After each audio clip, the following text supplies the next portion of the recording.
কেমন আছো? আমি ভালো আছি।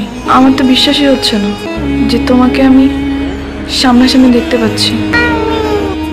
তোমার মেয়ে না, খুব সুন্দর, একদম পুরো তোমার মতো হয়েছে।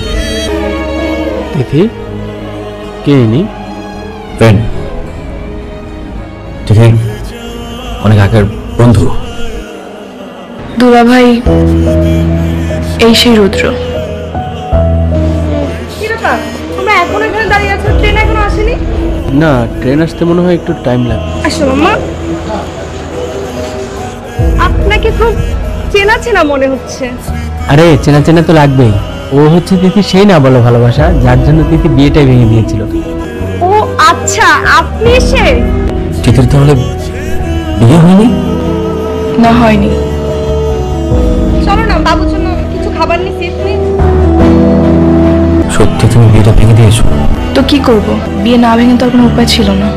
আমি এমন একটা বড় মানুষকে ভালোবাসলাম যে আমাকে ভালোবাসলো ঠিকই, কিন্তু বলতে আর পারলো না।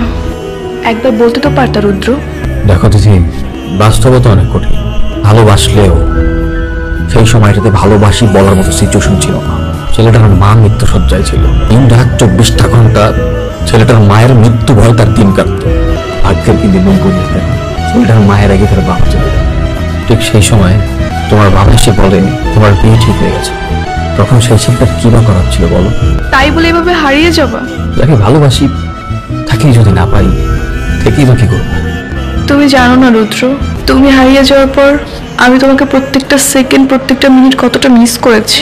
তোমার কি একবারই তিথির কথা মনে পড়েনি? আমি হয়তো তোমাকে বলতে পারিনি, কিন্তু আমার একটা আত্মবিশ্বাস ছিল যে কোনো না কোনো দিন আমি তোমাকে পেয়ে যাব। আর সেই জন্য আমি এখনো বিয়েই করিনি। সৃষ্টিকর্তা বড়ই মহান। তিনি আমার কোনো নির্দয় হতে পারতেন, কিন্তু তিনি নির্দয় নন। জীবনের সবকিছু হারিয়ে ছেলেটা যখন সৃষ্টিকর্তার কাছে বারবার মুক্তি চাইতো, অতঃপর সৃষ্টিকর্তা তার ডাক শুনেছে। আমার জীবনের সবকিছু সৃষ্টিকর্তা কেড়ে নিলেও বেঁচে থাকার জন্য আমার ভালোবাসার মানুষকে তিনি আবার ফিরিয়ে দিয়েছেন।